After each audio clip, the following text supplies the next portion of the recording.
Yeah, here I am again, talking about my unforgettable anecdotes with a slightly different angle. So this time, it's the second one. So I was reviewing the last one and I thought, why could I only start from last summer? I've been travel a lot, and why the anecdotes they happened so late? And then I kind of realized, how do I say, I haven't traveled to that many unconventional places before that. Before that was mostly conventional places, like I'm like very often in the Netherlands. I go to yeah, I've been all over in Europe and in China. None of those places are like places that has had conflicts, like major conflict in recent years, or they were like torn zones and stuff. No, none of them were like that. So that's why the first such memories was about Tbilisi. So yeah, the second one,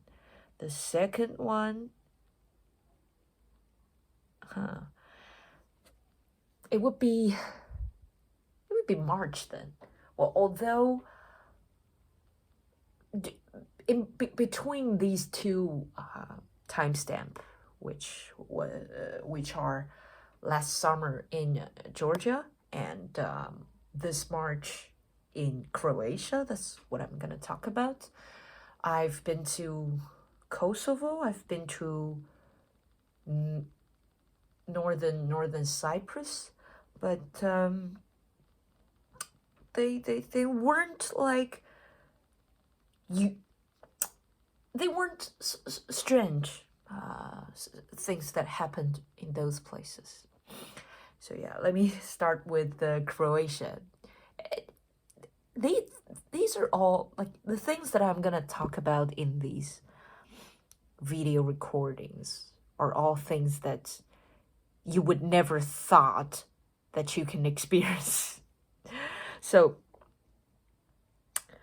I went to Zagreb, and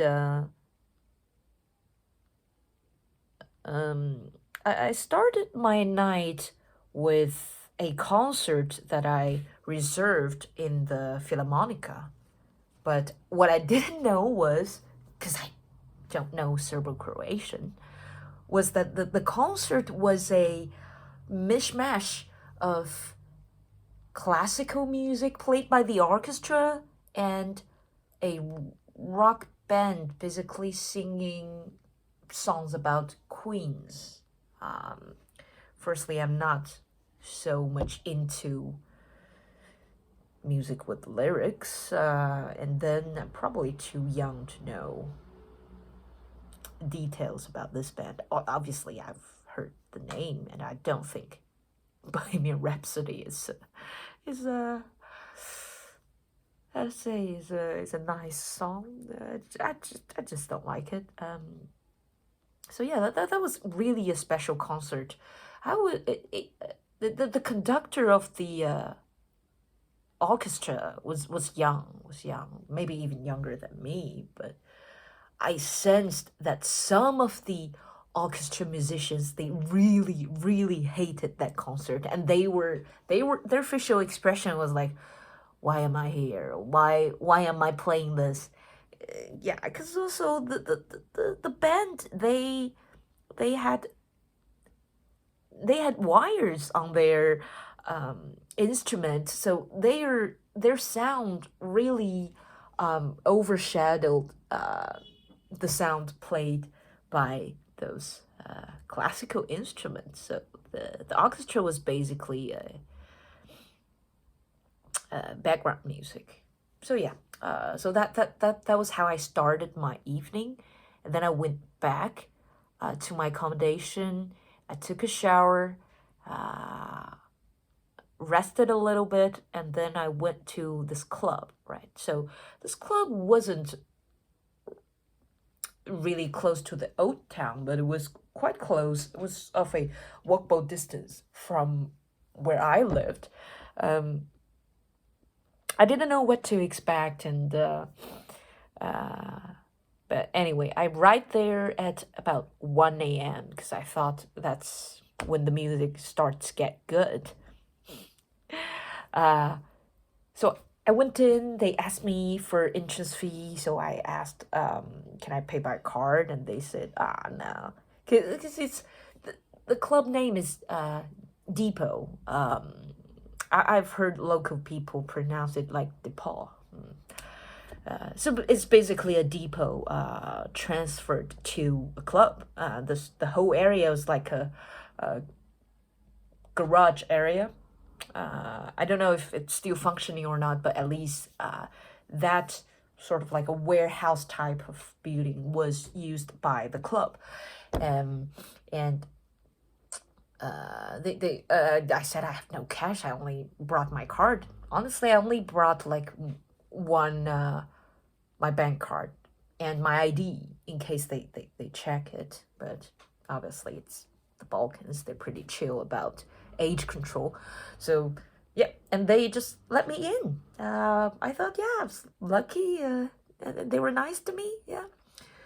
So I went into the club, and to my biggest surprise, the walls are decorated with murals of Escher elements. So I am a big fan of Escher. He's not my favorite Dutch painter, but he is a Dutch painter that I really like. I have several books about him. I've been to museums that are dedicated to him. I have posters. Let's see, this one. This one was actually from Escher in het Parijs, in Den Haag. And my phone case, I'm using my phone so I can show that, is Escher too. So yeah, they were using the elements that are basically unrealistic and imaginary and mathematically sophisticated.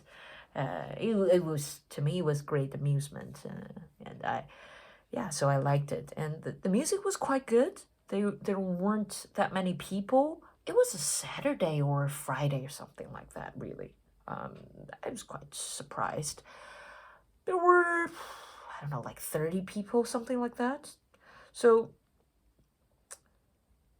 then I realized, at least it was part of the reason why they let me in without paying, because the music stopped at 2 a.m. So basically, I was just there for 1 hour. I was like, what? It's just 2 a.m. And I think later that night, someone told me that, oh, it's still COVID regulations.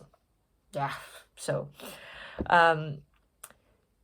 the story started when I tried to ask the barmaid whose idea it is to decorate the walls like this.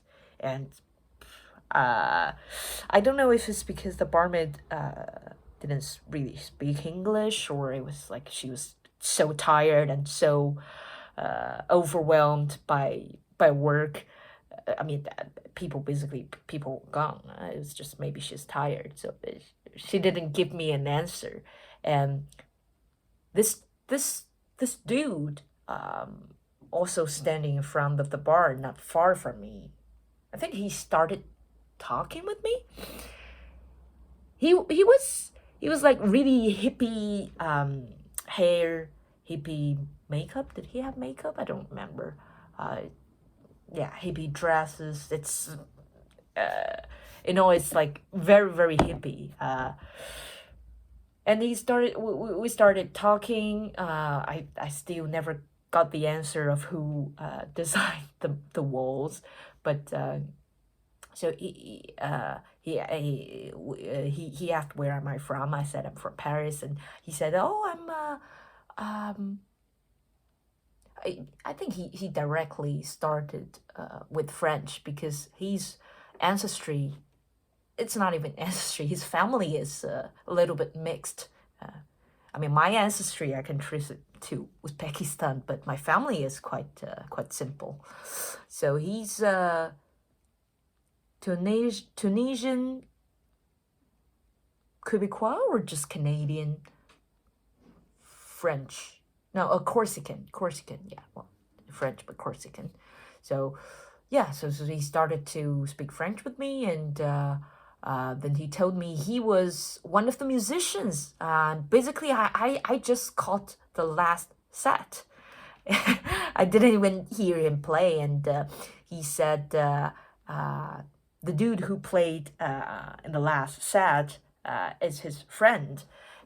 So we just walked to the how to say, it's not the stage, but yeah, the stage, and we just talked while the last musicians, they were packing up, and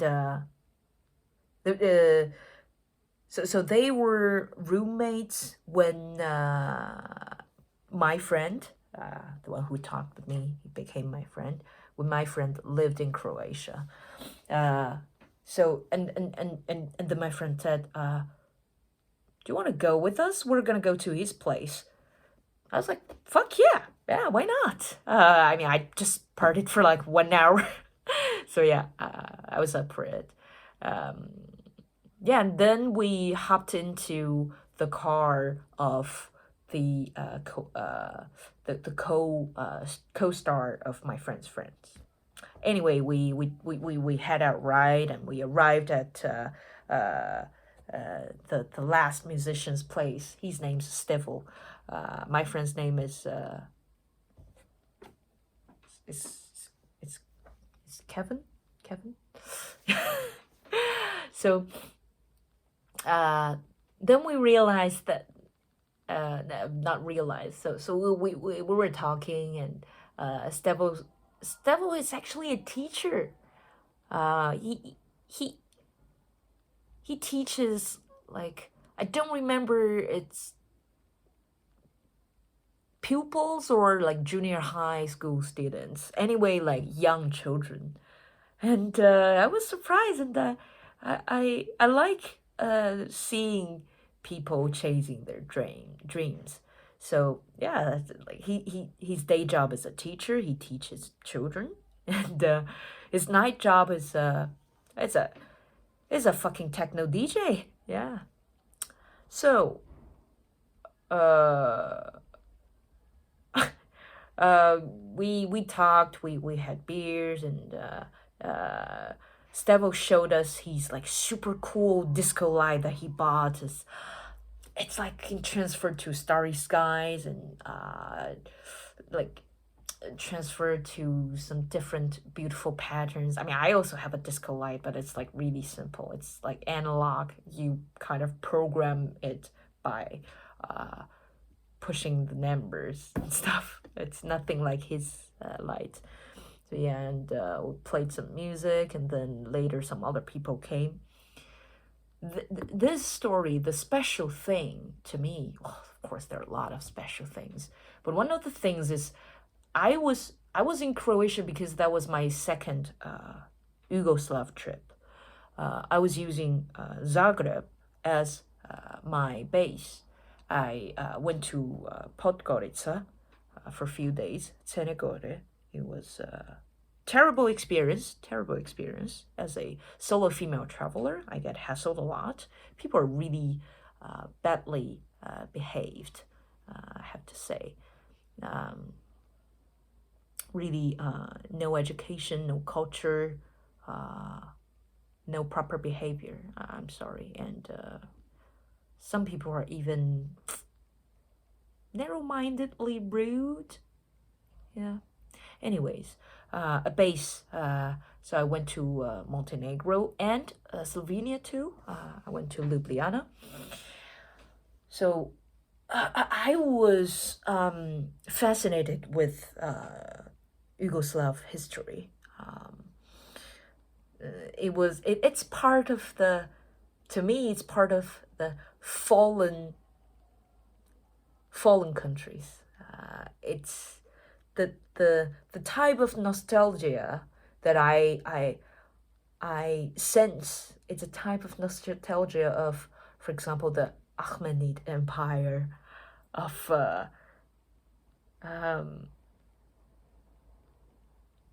the Parthian Empire and stuff like that. But of course, it's much more recent, and it's not really a regional hegemony. But yeah, so I just wanted to know, how do people think? Because don't tell me that Croats and Serbs, they hated each other to the guts.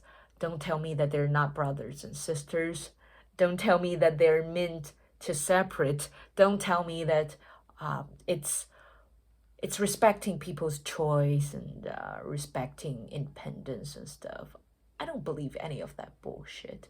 Sometimes it's just divide and conquer. If you have ever learned anything about European history, you know that any country's fate, any movement, is never solely due to internal factors.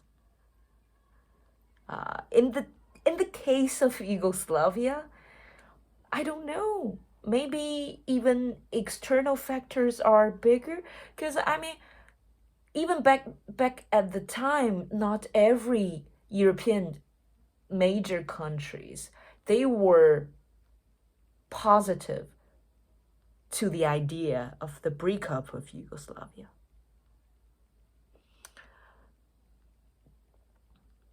But of course, I mean, yeah, if they really have unconcealable differences, it's better off if they just calm the fuck down and separate. But you know, really, sometimes the independence of a country, the separation, the changes of borders, it hardly depends on people's own will. Especially rural people. What rural people cares about is a sufficient life, is being able to cultivate their land. They are more attached to their land than some ideology in some governments. And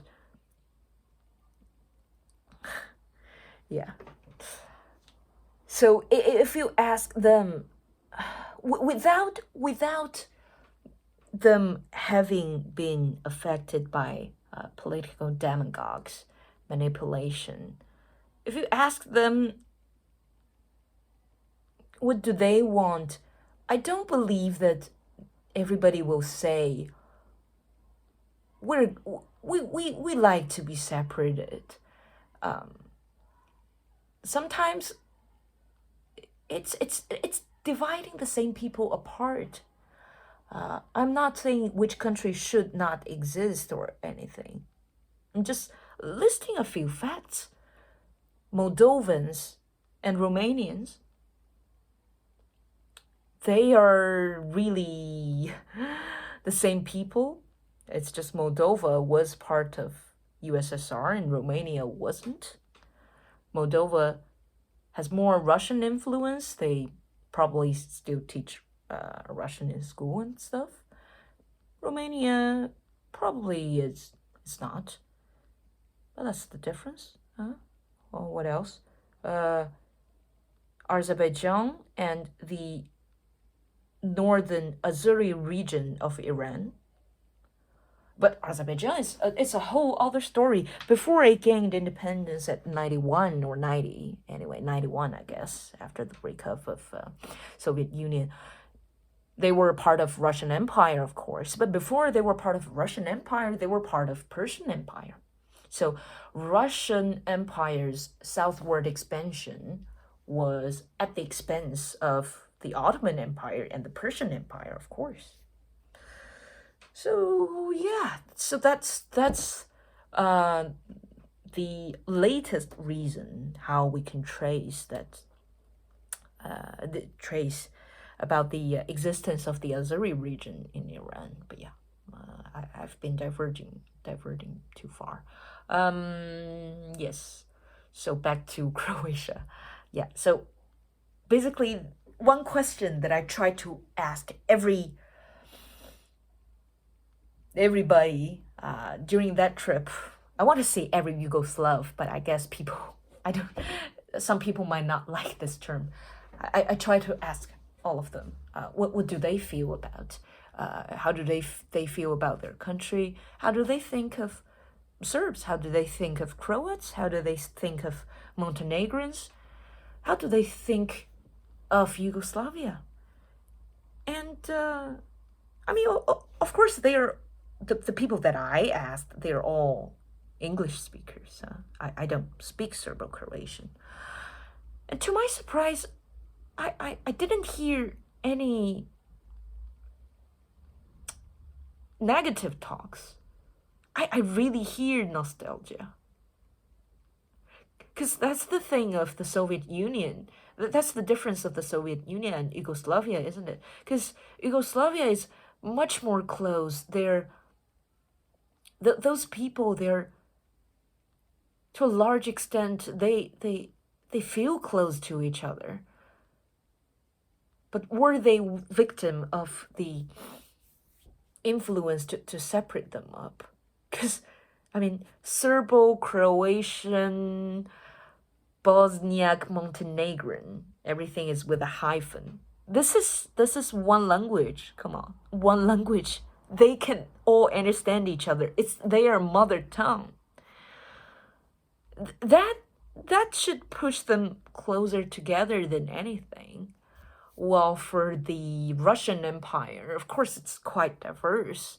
Central Asia, in Central Asia, of course, no one's mother tongue is Russian. I mean, the historically native people.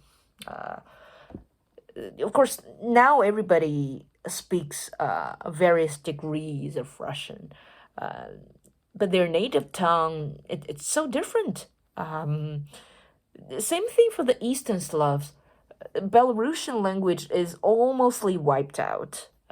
Nowadays, it's really limitedly spoken. And Ukrainian is of a much better position than Belarusian, but probably in earlier times they were more widely spoken, to be fair.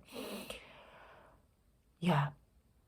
So all the people that I asked in Montenegro, basically Montenegrin/Serbs, in Croatia, the Croatians, in Slovenia, I didn't get the time to have these conversations with local people. But yeah, so because later a few other people also came to Stevo's place. We were drinking together. So I asked them.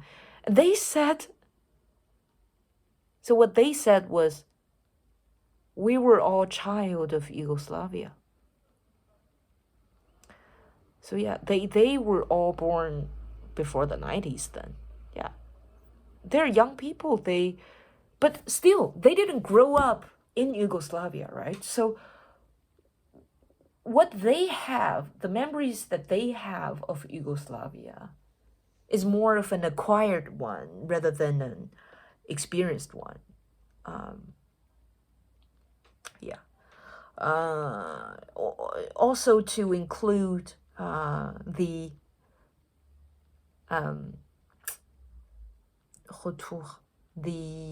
comments that I got from other Yugoslavs. When I was in Montenegro, I talked with this, I think she was part-time barmaid. She said she didn't understand why we have to put borders in between in between the same people. So that's what she said. And I remember when I was in Kosovo, I was talking to a souvenir stand owner. He was old. He was probably 40, 50, something like that. So he spent a part of his life in Yugoslavia. So what he said was he has a deep nostalgia, because before the breakup, the Albanians and the Serbs weren't at war.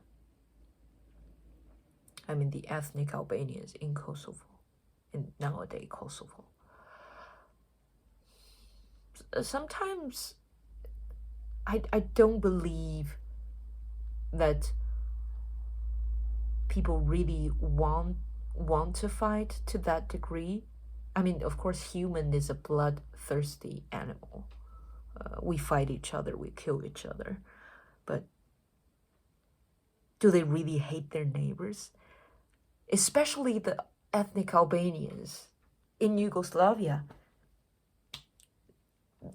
I mean, for sure they have Serb friends, probably friends from Montenegro, from North Macedonia. I mean, North Macedonia still has a 10 or 20% Albanian population. For sure they have friends.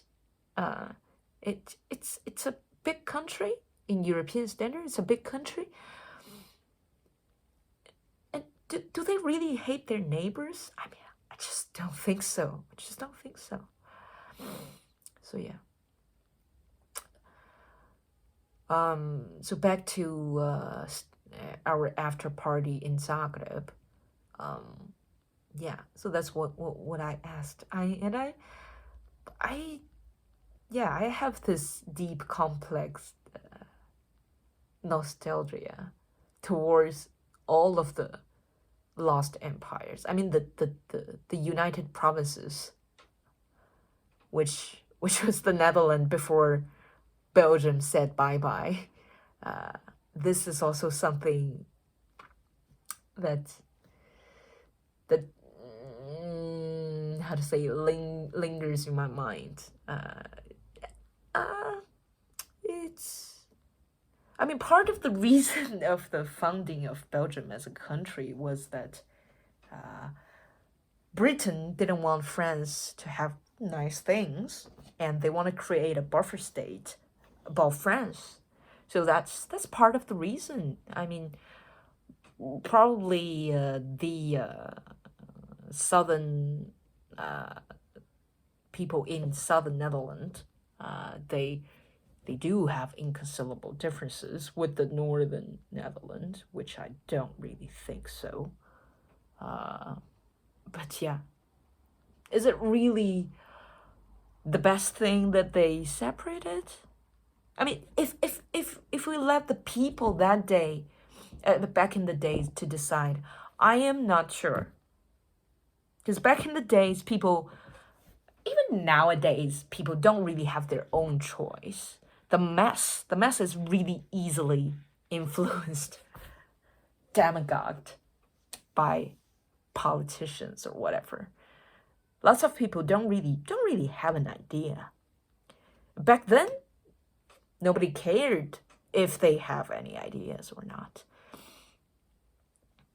So if it's for the people to decide, do they really want a separate country? Because back then, European Union wasn't a thing, and there were borders. Baren, Nassau and Baren, hier toch? It's basically a small town, but it's,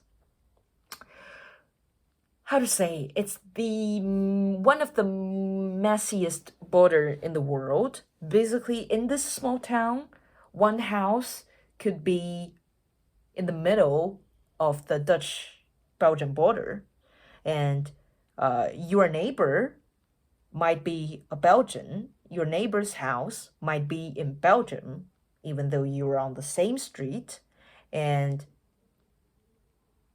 you walk across the Dutch-Belgian border multiple times in a short walk. So yeah, the history was like some aristocrats, they own this, they own that, and when they separated the border, they decided to respect that, and they didn't solve this mess. So, and back then there were smugglers. So we know that border control was a thing in this town, and this town was probably some paradise for smugglers. So yeah, if you let the people of this town decide, should the United Province separate, would they say yes? I doubt. Just I doubt. Okay. So yeah. So they are all children of Yugoslavia. That's what Stevo and the people who came later, they said. So yeah. My personal nostalgia for these fallen empires.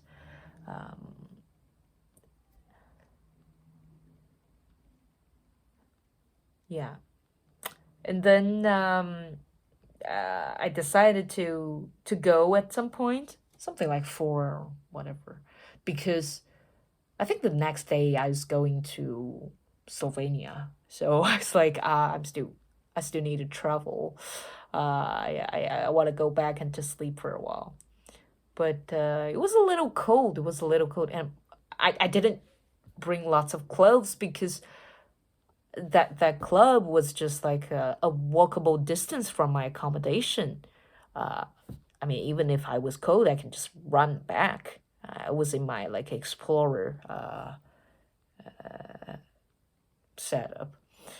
So my friend DJ that I haven't heard him play, it was like, oh, you're so cold. You should take my clothes. I mean, he was roommate of Steffel, right? So Kevin just went into the wardrobe and grabbed like how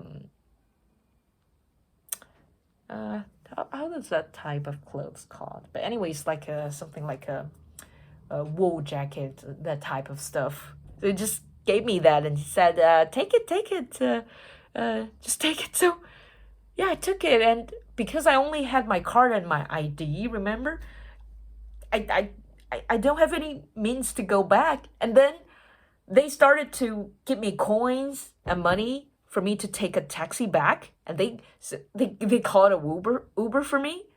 So yeah, eventually, yeah, I just spent this night. I had my party, I had my after party, I made friends with DJs, and yeah, then I went back in a cold